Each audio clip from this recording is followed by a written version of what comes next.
오늘 말씀은 김순표 선교사님 목사님께서 말씀을 전하도록 하겠습니다. 우리 김순표 선교사님 나오실 때 할렐루야 하면서 맞이하겠습니다. 나오시겠습니다. 할렐루야.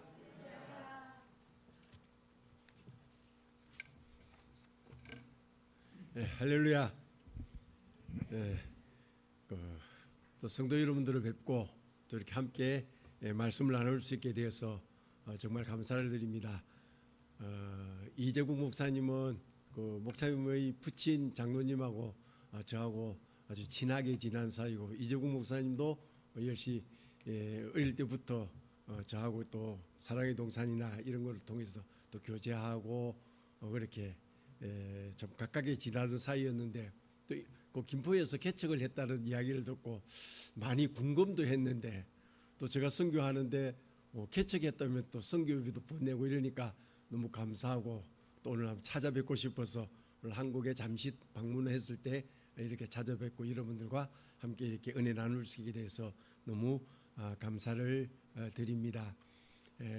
저는 한국에 와서 늘 느끼는 것은 선교사들이 선교지에서 살아갈 수 있는 힘은 물론 고국에서 보내주는 헌금도 있어야 되겠지만은, 정말 필요한 것은 고국 교회에서 보내주는 기도의 힘이 선교지에서 살아갈 수 있는 힘이고 능력이 된다는 것을 늘 깨닫습니다.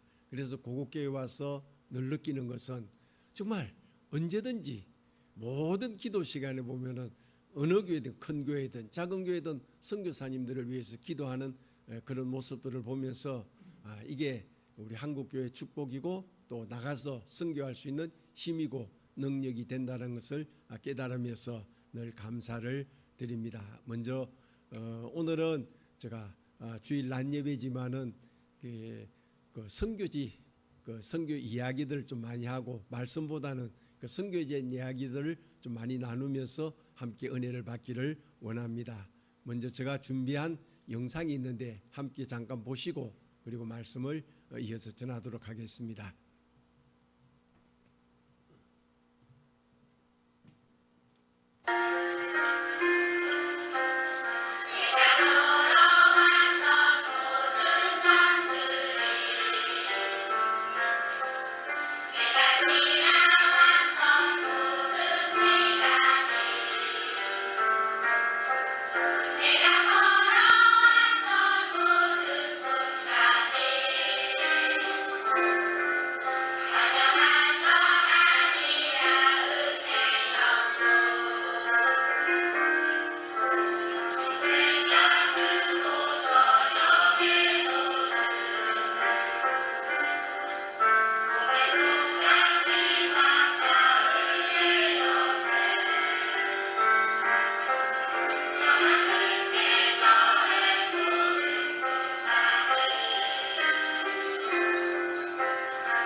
저희 선교제 사역은 교회가 지금 3개가 있습니다. 2개 교회는 교회 예배당 건물이 있고 하나는 처마 밑에 그 건물 없이 처마 밑에 모여서 예배를 드립니다. 처음에 제가 선교제 가서는 처음부터 예배당을 세우고 예배를 드린 것이 아니라 제일 먼저는 그냥 나무 밑에다가 그 우리나라 그 비닐 천막 있잖아요. 그런 거 갖다 펴놓고 거기서 예배를 드리면서 이제 후원이 와서 교회를 세우고 그리고 학교까지 이제 하게 되었습니다. 샬롬 학교를 저희들이 이제 진행하는데 학교는 학생들이 지금 한 400명 정도 되고 교사들 직원들만 한 35명 정도 됩니다. 샬롬 학교의 교육 목표는 영성과 지성과 인성을 갖춘 그런 크리스찬 리더들을 키우기 위한 것이 샬롬 학교의 교육 목표입니다. 그리고 샬롬 학교의 로고는 마태복음 13장 31절로 32절 말씀처럼 그 작은 씨가 커서 큰 나무가 되고 공중의 새들이 그 가지에 와서 깃들이는 것처럼 지금 캄보디아에 있는 그 아이들 어찌 보면은 지금은 겨자씨처럼 작아 보이고 볼품없어 보이지만은 샬롬 학교를 통하여서 그들이 훈련받고 믿음의 훈련을 받고 지식의 훈련을 받고 또 인성의 훈련을 잘 받아서 크리스찬 리더가 되어서 큰 나무처럼 자라서 캄보디아와 세계에 영향력을 끼칠 수 있는 그런 크리스찬 지도자로 키우는 것이 이제 우리 교육 목표이기도 합니다. 사실 선교제에 가서 선교사들이 복음을 전하면은 그렇게 큰 힘이와 능력이 없습니다. 왜 그러냐면은 캄보디아 사람과 한국 사람은 그 사는 환경들이 다르고 생각하는 것들이 많이 다릅니다. 캄보디아 사람들은 어찌 보면 참 가난한데 그 사람들은 한국 사람들은 아주 부유하고 잘 사는 사람들로 생각을 합니다. 그래서 한국 선교사님들이 가서 복음을 전하면은 쉽게 그들이 말하기를 당신은 잘 사는 사람들이니까 보슬합게 예수도 믿고 그럴 여유가 있지만은 우리는 가난하고 하루 먹기 살기도 힘드는데 예수 믿을 여유가 없다. 이렇게들 이야기하기가 쉬운 것입니다. 그러나 이제 캄보디아 사람들을 지도자로 세워서 그들에게 복음을 전할 수 있는 능력을 주어서 그들이 복음을 전할 때 그때 오히려 복음의 효과가 더 크게 나타나게 되는 것입니다. 한국도 역시 마찬가지입니다.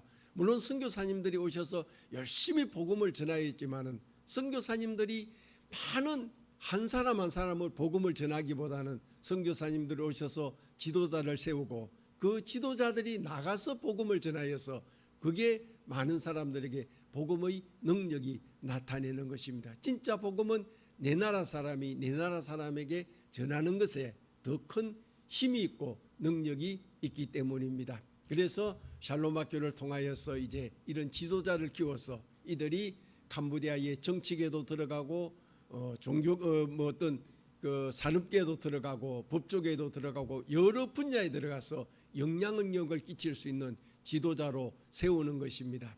그런데 어느 부분에 가서 영향력을 끼치려면은 믿음만 좋아가지고 불로불로 하는 믿음만 가지고는 영향을 절대로 끼칠 수가 없습니다. 실력이 있고 능력이 있어야 되는 거죠. 그래서 최고의 실력자로 키우고 그리고 최고의 믿음을 가진 그런 지도자를 키우는 것이 샬롬 학교의 교육 목표인 것입니다.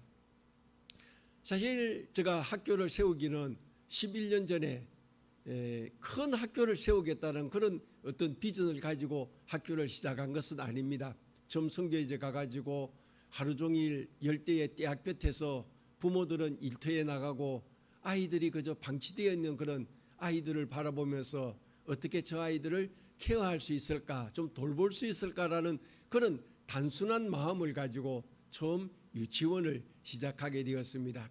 처음 유치원을 시작하고 이제 유치원을 잘 운영을 하였는데 유치원을 졸업하고 나서 이 아이들이 일반 학교에 가더니만은 학교에 가지 아니하고 그냥 다시 유치원을 계속 다니겠다는 겁니다.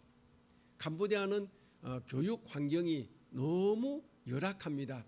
왜냐하면은 폴포시대라고 하는 이런 공산 정권으로 인하여서 그 많은 지도자들이 다 학살을 당했습니다.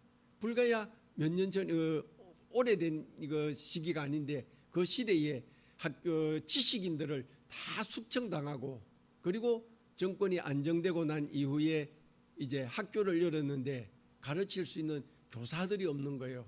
그래서 누구든지 내가 교사하겠다 그러면은 다 교사 자격증 주고 교사를 시켰으니까 교사들이 실력이 없으니까 아이들을 제대로 가르칠 수 없으니까 아마 우리가 상상하기 못할 정도로 교육 수준이 떨어져 있습니다. 분수와 소수를 학교 선생님들이 구분을 못한다라면은 여러분들 이해가 되세요. 선생님이 분수와 소수를 구분을 못하는 거예요. 0.1과 10분의 1이 다르냐 같으냐 그러면 다르다는 거예요. 그래서 이걸 설명해 주려고 캄보디아 이 바게트 빵 긴 거 그걸 사와가지고는 10토막을 자릅니다. 잘라서 요거는 10개 중에 하나니까 0.1 맞다는 거예요. 그러면 요거는 10개 중에 하나니까 10분의 1 이렇게 맞다는 거예요. 그런데 왜 다르다는 거야? 왜 복잡하게 0.1로 그랬다 10분의 1로 그랬다 그렇게 혼란하게 만드느냐고 그렇게 어렵게 그렇게 사느냐고 이렇게 이야기를 교사들이 이해를 못하는 그런 정도의 수준들이니까 참 교육 환경이 너무 열악하니까 그래도 저희들이 가서 유치원을 이렇게 해서 잘 가르쳤는데 이 아이들이 학교에 갔다가는 학교 가봤자 배울 것도 없고 선생님들이 때리긴 하고 돈이나 달라고 그러고 그래서 학교를 안 가겠다는 겁니다. 그런데 부모님들이 저에게 찾아와서 당신이 학교를 여기다 좀 세우면은 우리 아이들을 위해서 참 좋겠다라고 그렇게 요청을 하는 거예요. 부모님들이 와가지고 저에게 학교를 세워달라 그럽니다. 그래서 제가 처음에 그랬습니다. 나는 돈이 없어가지고 학교를 못 세운다 그랬더니만은 그분들이 말하기를 한국 사람이 왜 돈이 없나 그러냐고. 한국 사람이면 다 부자고 잘 살고 돈 많은 줄로 그렇게 캄보디아 사람들은 생각합니다. 옛날 저희들 어릴 때도 마찬가지였어요. 미국 사람 같으면은 자 우리가 근접할 수 없는 그냥 아주 우리보다 훨씬 높은 부자고 잘 살고 모든 게 다 훌륭하다고 그렇게 생각하였을 때가 있기도 하였습니다. 저는 그저 뭐 한국 사람은 다 잘 사니까 하고 싶으면 할 수 있다는 겁니다. 그런데 제가 기도하면서 이것도 하나님의 뜻이구나라고 생각하고 초등학교를 그저 아무 준비 없이 그냥 믿음으로 열었습니다. 그리고 초등학교를 6학년까지 다 졸업하고 나니까 이 아이들이 여기서 중학교를 열면은 학교를 다니고 그렇지 않으면은 돈 벌러 가지 중학교 캄보디아 중학교는 안 가겠다는 겁니다.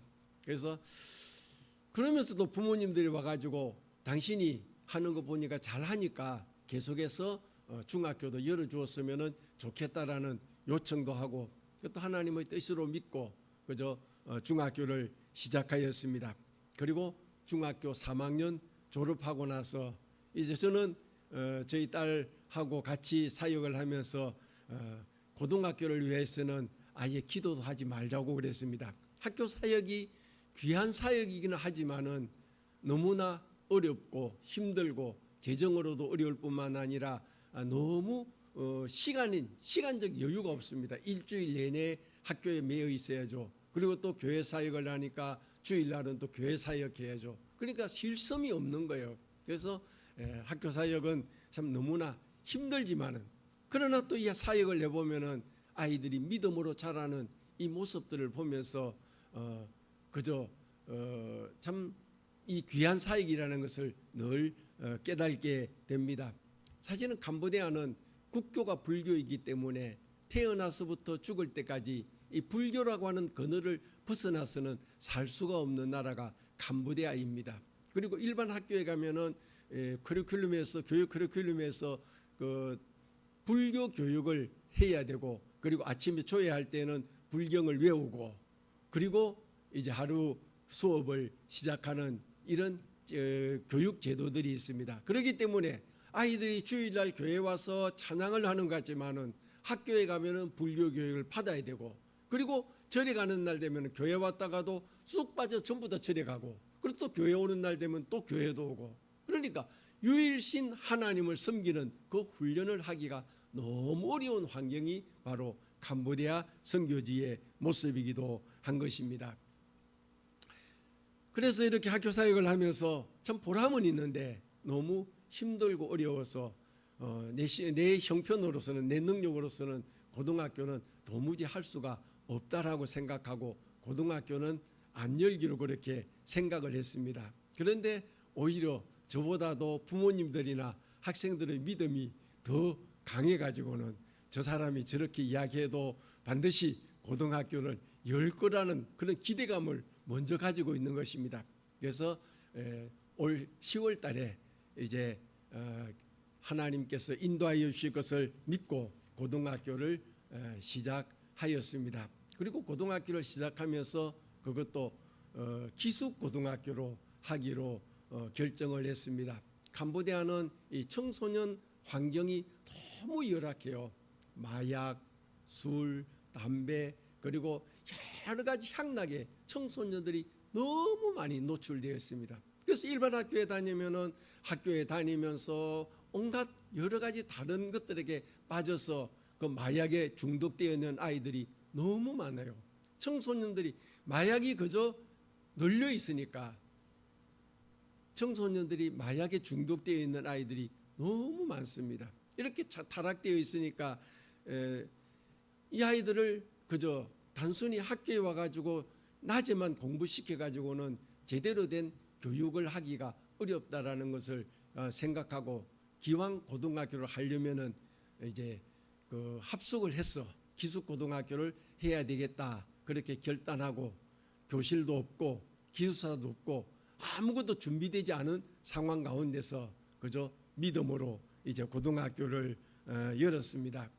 고등학교를 열면서 저희들이 걱정하기를 이제 고등학교를 열면은 과연 학생들이 많이 올 것인가. 그래서 조금 유치원서부터 아이들이 쭉 커서 올라온 애들이 이제 코로나 시대가 지나면서 많이 빠져나가고 중학교를 제1회로 졸업한 아이들이 11명이었습니다.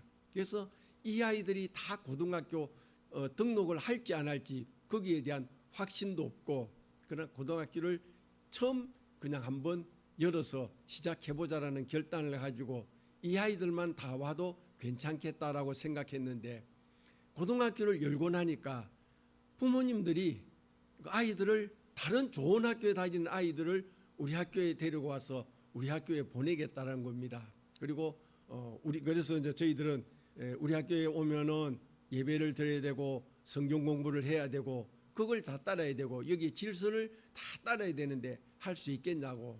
그러니까 아이들을 다른 학교에 보내보니까 이 제대로 교육들을 못 받고 있으니까 그래도 이제 캄보디아가 어느 정도 경제들이 자꾸 살아나면서 교육에 대한 신경들을 부모님들이 쓰기 시작하니까 아이들을 데리고 와가지고는 그것도 돈 많은 집 부잣집 그런 분들이 내 아이를 이 학교에 보내겠다 해서 지금 처음에 시작할 때는 10명으로 시작했는데 지금 고등학생이 21명이 되었습니다.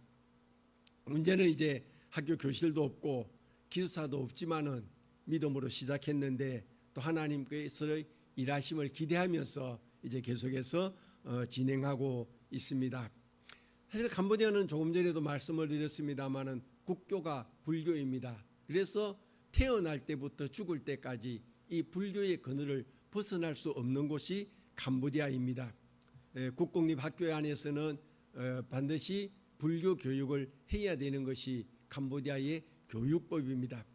그러나 제가 처음에 샬롬 학교를 시작하면서 우리 학교는 처음 시작부터 예수학교라는 것을 아예 이야기하고 시작하였습니다. 학교 허가를 내고 그리고 교육부에 그 학교에 감사를 나올 때도 우리 학교는 예수를 가르치는 학교니까 만약에 우리 학교에서 예수를 가르치지 못하게 한다면은 나는 여기서 더 이상 학교를 하지 아니할 것이다. 공식적으로 선언하고 시작하니까 되더라고요. 그때 무슨 용기가 났는지 만약에 다른 이제 선교사님들은 그냥 조심조심 그렇게 하는데 그저 좀 뭐 유도리 있게 이제 이야기해가면서 이렇게 조금씩 넓혀나겠다 하는데 저는 처음 시작부터 우리는 예수학교다라는 것을 공식적으로 선언하고 시작했습니다. 그렇게 시작하고 나니까 아예 우리 학교 안에서는 예배드리는 것이 완전히 합법화되어 있는 그런 학교로 되어져 있습니다. 캄보디아에는 선교사님들이 세운 학교들이 몇 개가 있습니다. 그런데 우리 학교만큼 학교에서 예배를 드릴 때에 뜨겁게 자유롭게 찬양할 수 있는 학교가 거의 많지가 않습니다. 그래서 두 번째 찬양에 우리 학교 학생들이 예배 드릴 때 수요일 날 오전에는 초등학생 그리고 오후에는 중고등학생이 예배를 드리는데 예배의 그 찬양을 제가 찬양을 들을 때마다 예배를 드릴 때마다 이 캄보디아 땅에서 이렇게 이 불교의 땅에서 이렇게 하나님을 뜨겁게 찬양할 수 있는 것이 너무 저 자신도 감격스럽고 그래가지고 이걸 좀 한번 자랑도 하고 싶고 해서 그 짤막짤막해서 편집해서 그 찬양하는 모습을 여러분들에게 아까 조금 전에 보여드렸습니다. 사실은 불교의 나라에서 학교를 세우고 그 학교 안에서 이렇게 하나님을 뜨겁게 찬양할 수 있다라는 것 그리고 하나님을 자유롭게 가르칠 수 있는 학교가 되었다라는 것은 이건 하나님이 하시는 일이요 하나님의 기적이 아니면은 일어날 수 없는 일입니다. 그리고 우리 샬롬 학교는 시작할 때부터 이제 그 학비를 받고 시작한 학교였습니다. 처음부터 제가 생각하기를 학교를 시작하면서 그저 선교사들이 어려운 나라에 갔으니까 돈 안 받고 무료로 교육시켜 주면은 좋겠다라고 생각했는데 무료로 교육을 하게 되면은 언젠가는 선교사들이 그 학교를 떠나게 되고 학교가 그저 캄보디아 사람들이 운영을 해야 되는데 무료로 하다가 선교사들이 떠나고 나면은 학교는 문을 닫을 수밖에 없는 상황이 되는 것입니다. 그래서 처음부터 작게든 많게든 돈을 받고 시작하니까 이 학교는 돈 받는 학교라는 것이 아예 인식이 되어버리니까 이제 돈 받고 아이들을 학교에 보내는 거예요. 그러니까 돈 내고 예수학교에다가 아이들을 보낸다라는 것 이건 하나님의 기적이 아니면은 정말로 일어날 수가 없는 일인 것입니다. 우리가 입장을 바꿔놓고 우리 자녀들을 불교 학교에 쉽게 보낼 수가 있겠나요? 그럴 수 쉬운 거 아니거든요. 캄보디아는 뼛속같이 불교가 사무쳐 있는 그 나라 사람들이 내 아이를 예수학교에 보낸다라는 것은 이건 물론 우리가 교육을 잘하는 것도 있겠지만은 하나님의 기적이 아니면은 일어날 수 없는 그런 일들을 그리고 고국에서 기도해 주시는 기도의 힘과 능력이 없으면은 도저히 할 수 없는 그런 일들을 저희가 하고 있습니다. 이 모든 것은 하나님의 은혜이고 또 하나님의 기적인 것을 늘 고백을 합니다. 우리 샬롬 학교는 국제학교로 정식으로 등록되어 있기 때문에 외국인 선생님들이 참 많이 필요하거든요. 그래서 한국에서 뭐 한 달, 또 두 달, 혹은 1년, 또 뭐 적게는 2년, 3년 이렇게 오셔서 섬겨줄 수 있는 그런 교사들이 필요합니다. 그래서 지금도 대학교 다니는 학생들 중에서 그 방학 때 한 달 동안 와서 영어나 컴퓨터나 이런 예능 부분들을 가르치고 하는 그런 일들을 지금도 계속해서 진행하고 있습니다. 그리고 우리 학생들 또 청년들 우리 학교에 단기 선교 오시면은 굉장히 은혜 받고 또 우리 학교에도 또 많은 아이들에게 아이들은 우리가 국제학교이기 때문에 외국에서 온 사람들을 자꾸 만나고 교제하고 외국어로 이야기하고 이렇게 함으로써 점점 더 아이들의 생각이 자꾸 넓어지니까 그래서 도움이 되고 그래서 단기 선교도 많이 오실 것을 저는 많은 분들에게 부탁을 드리게 됩니다. 이 시간은 제가 처음 만났으니까 어떻게 제가 선교를 가게 됐는지 거기에 대한 것을 한번 잠시 나누기를 원합니다. 저는 처음 선교제 가면서 어떤 큰 비전을 품고 내가 선교제 가서 학교도 세우고 뭐 교회도 몇 개나 세우고 그런 꿈을 가지고 저는 선교를 출발하지 아니하였습니다.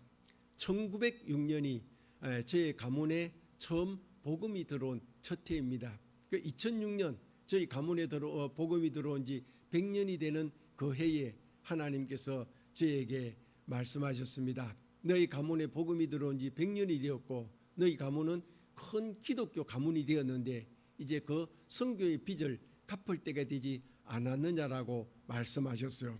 그래서 하나님 그러면은 제가 가서 빚을 갚고 오겠습니다. 그래서 저희 아내와 저와 둘이서 그저 파송교회도 없이 선교제 가서 제가 선교제 가면서 생각하기를 우리 정조 할아버지 한 분이 그 당시 그 미국에서 오신 맥파렌드 선교사님을 통하여서 예수님을 영접하고 그리고 100년 후에 우리 가문이 기독교 가문이 되었으니까 그 빚을 갚는 것은 선교제 가가지고 한 사람 예수 믿게 하고 좀 더 많이 하면은 교회 하나 세워놓고 그리고 한국에 와서 마지막에는 한국 목회를로 마무리하리기라 그래 생각하고 단순하게 그저 선교지로 제가 출발하게 되었습니다.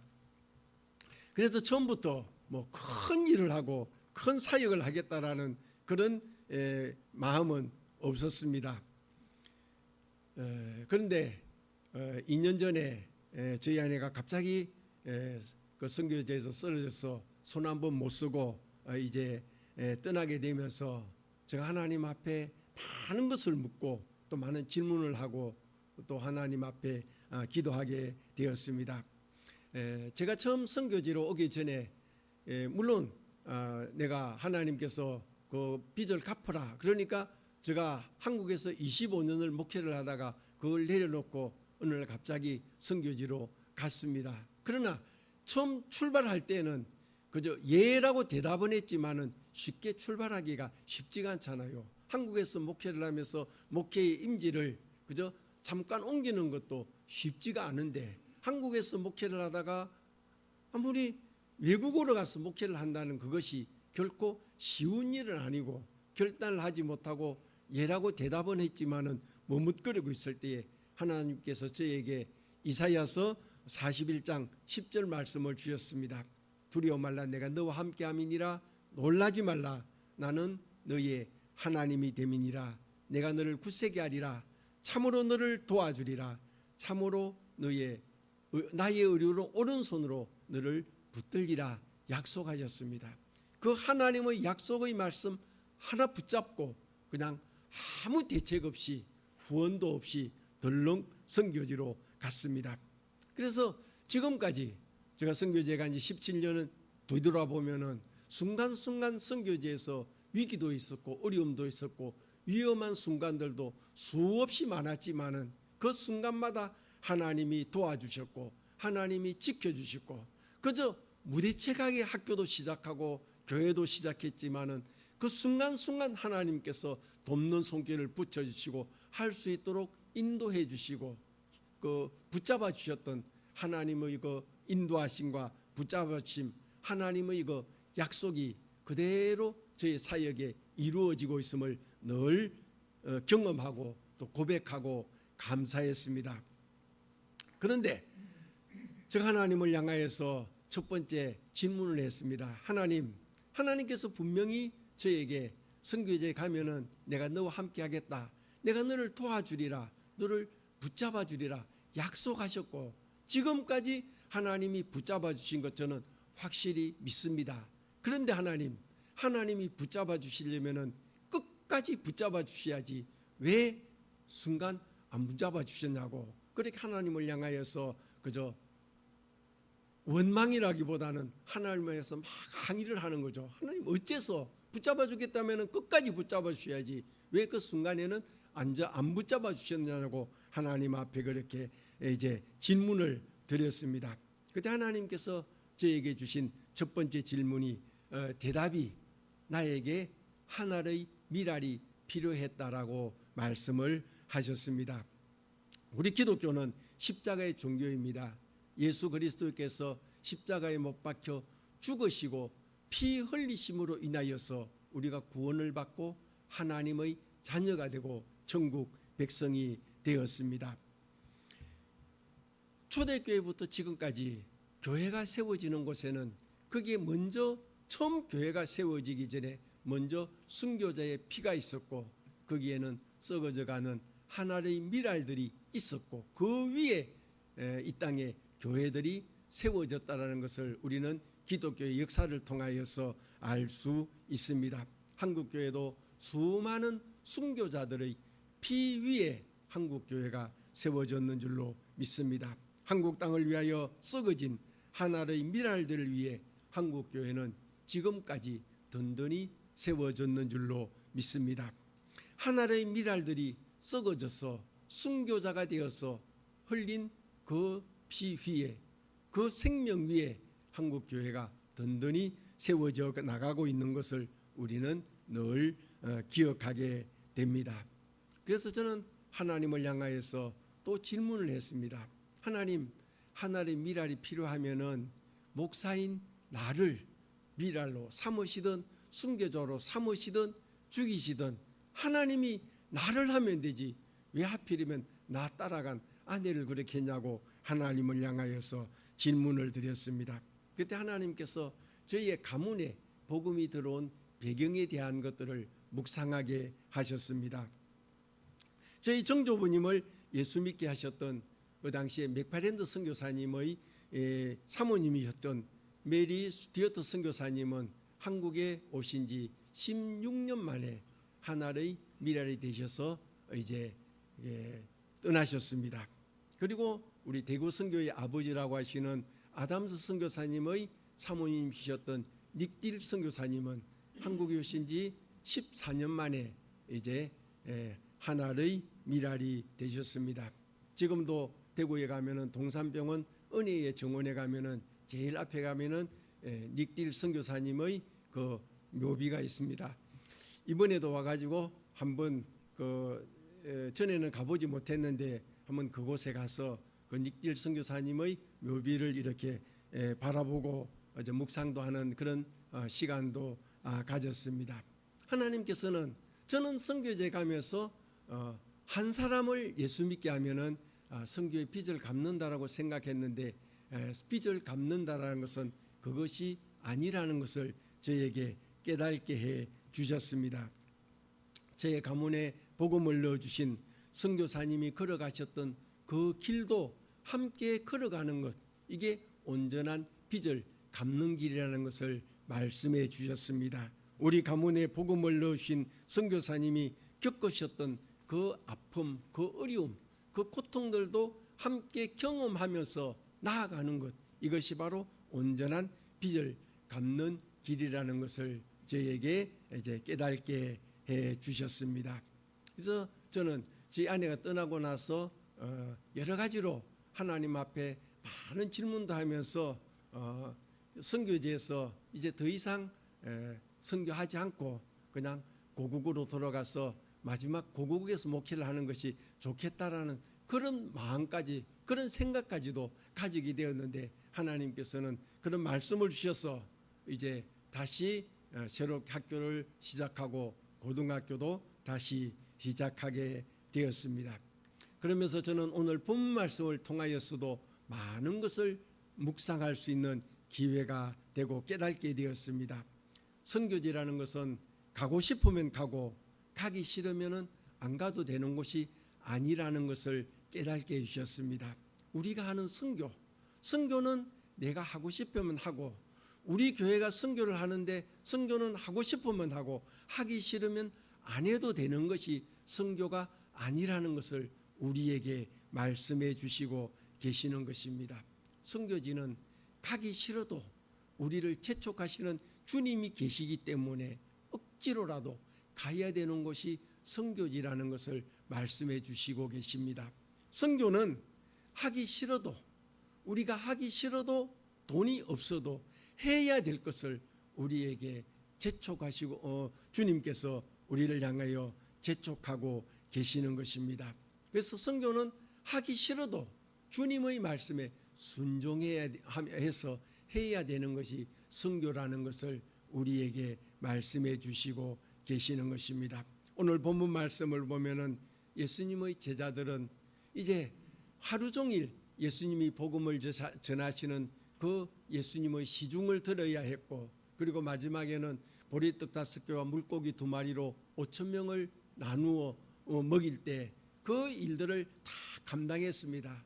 그리고 나니까 예수님께서 다 배불리 먹고 나니까 그 남은 부스러기를 하나도 남김없이 다 모으라고 말씀하십니다. 그래서 제자들은 12명의 제자들이 구석구석 다니면서 먹다 남은 조각들 부스러기를 다 주워 모았습니다. 예전에는 이 말씀을 묵상하면서 말씀을 가지고 많은 설교도 하고 묵상을 했습니다마는 다시 이 말씀을 묵상할 때에 이 제자들의 모습을 보게 되었습니다. 제자들 그저 그냥 오병이어의 기적을 보았는데 이제는 다시 제자들이 하고 있는 그 모습을 보았습니다.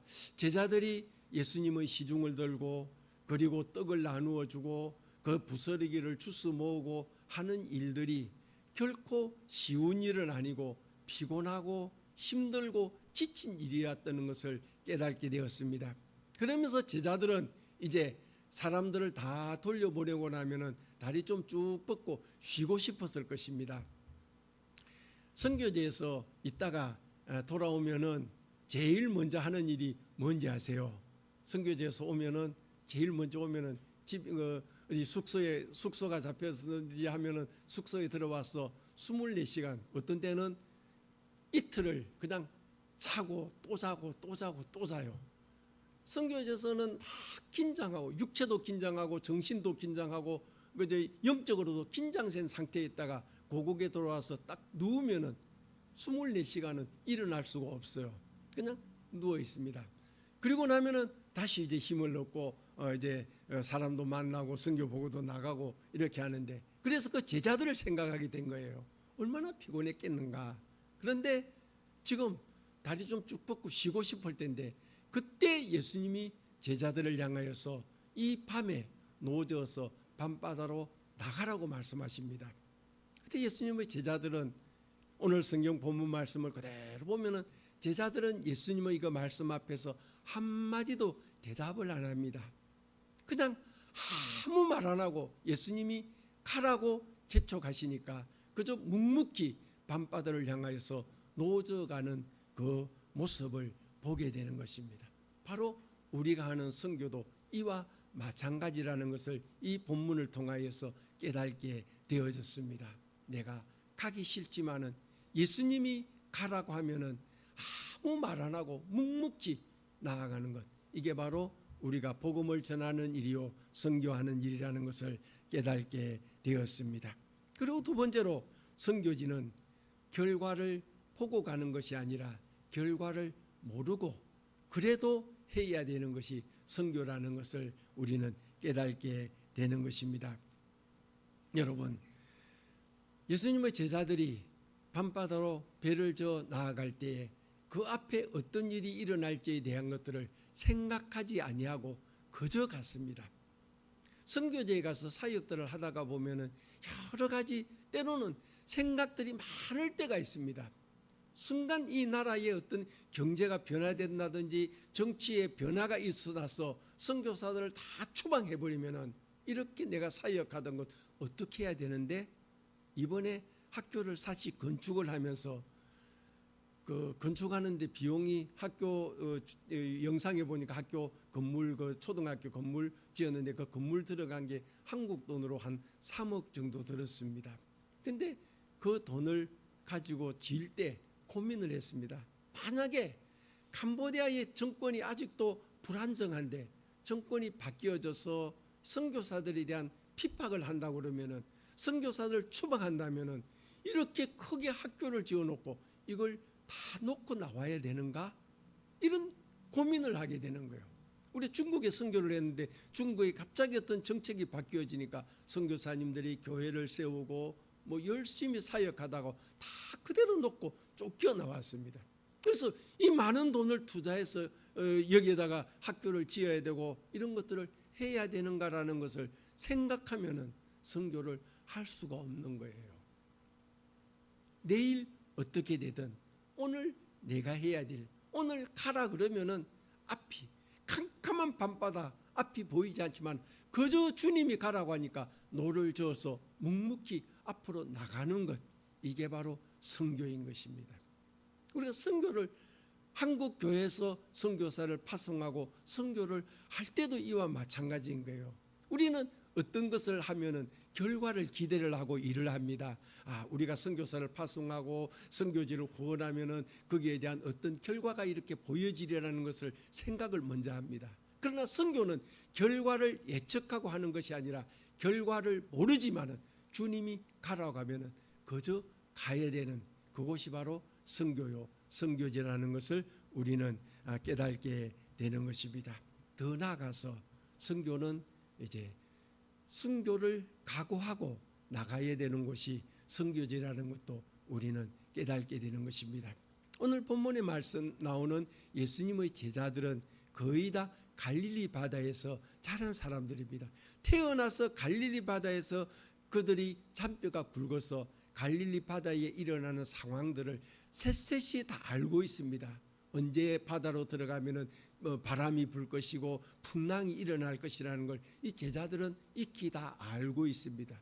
아마 제가 이 말씀을 묵상하면서 예수님의 제자들은 오늘 밤에 바다에 나가면은 풍랑이 일어난다라는 것을 이미 그들은 알고 있었을지도 몰라요. 갈릴리 바다를 다 아는 사람들이니까. 그래서 제자들이 예수님을 향하여서 말할 수 있습니다. 선생님은 나사렛 산골에서 사셨고 우리는 이 갈릴리 바다에서 잔뼈가 굵은 사람들인데 오늘 바다에 나가면은 바람이 붑니다. 그런데 굳이 이 밤에 나가야 될 일이 있습니까? 밤에 가가지고 밤중에 건너가서 무슨 일을 합니까? 차라리 저녁에는 여기서 쉬고 내일 새벽에 일찍 일어나서 가면은 되지 않겠습니까? 그렇게 아마 제자들이 질문할 수도 있는 거예요. 근데 제자들은 오늘 본문에 자세히 기록되지 않았지만은 제자들은 이미 오늘 밤에 갈릴리 바다 안으로 들어가게 되면은 풍랑을 만날 것이라는 것을 이미 자기들은 알고 있었을 거예요. 그러나 그들은 갔습니다. 왜요? 예수님께서 재촉하시고 계시기 때문에. 그래서 대답하지 아니하고 거기에 어떤 그 반론을 제기하지 아니하고 묵묵히 바다를 향하여서 노를 저 갔던 것입니다.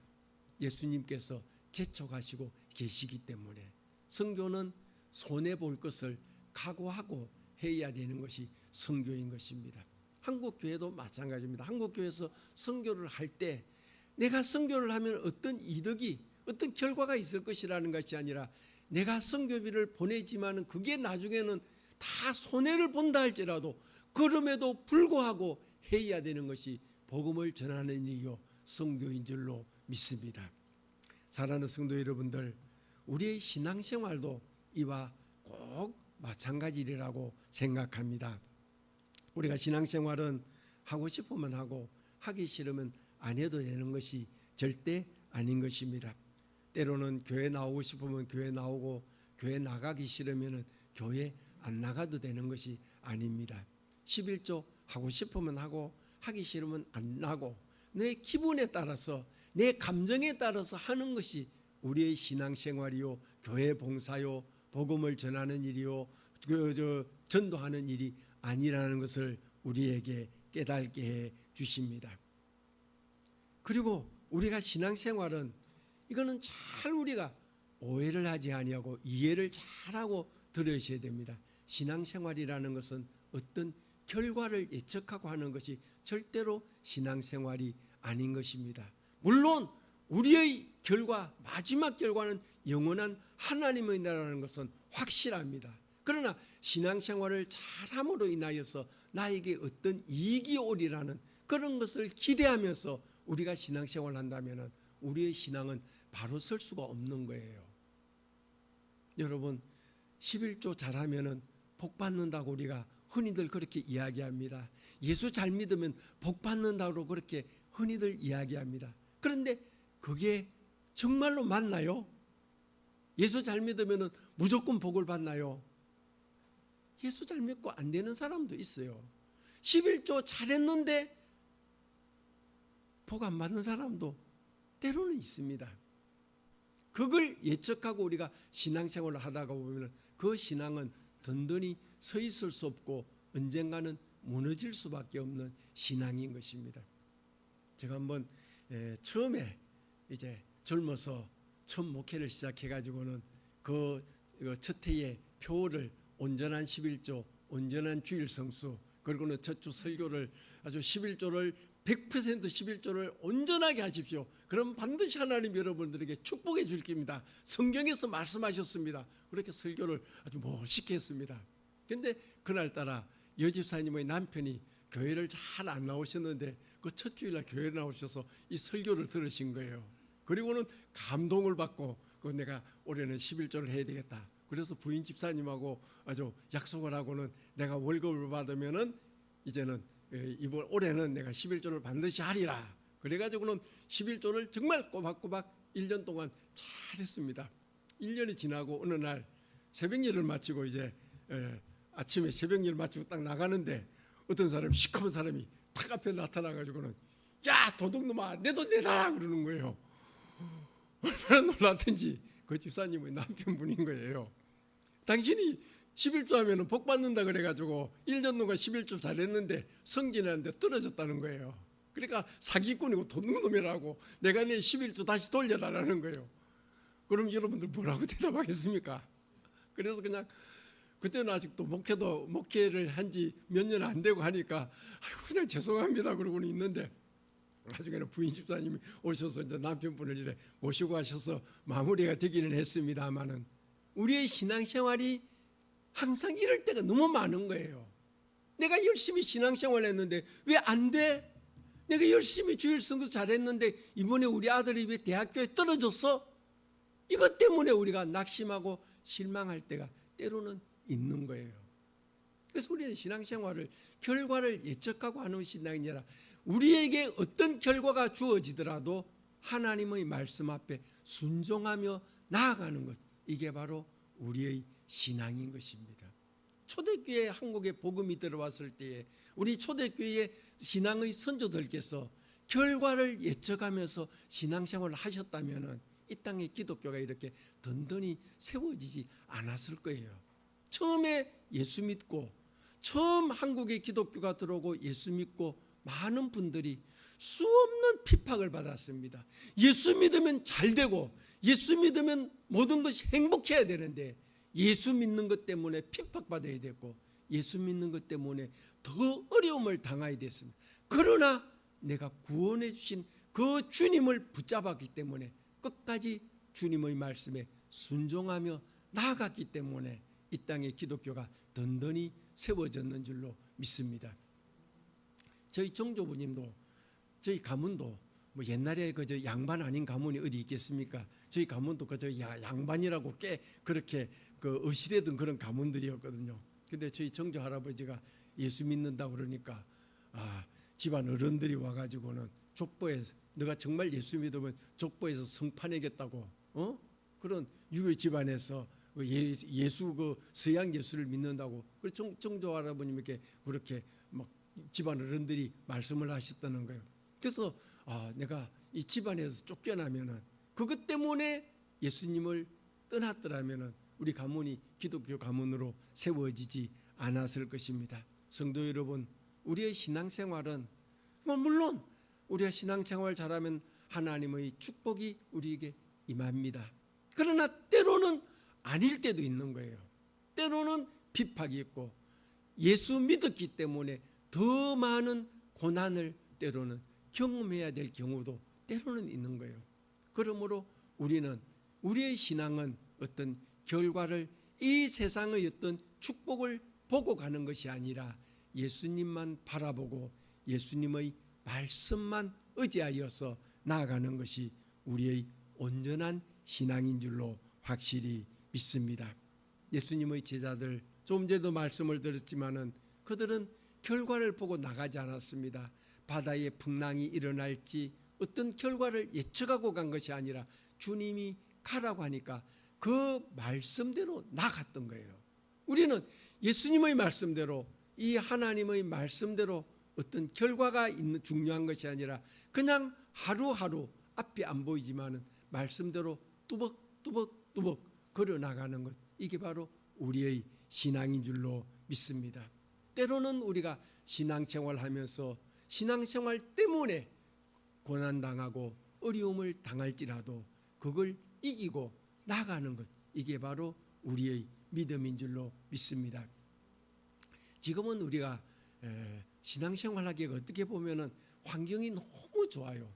제가 청년 때 직장 생활을 잠시 할 때만 하더라도 주일날 교회 나가기가 그렇게 쉽지가 않아요.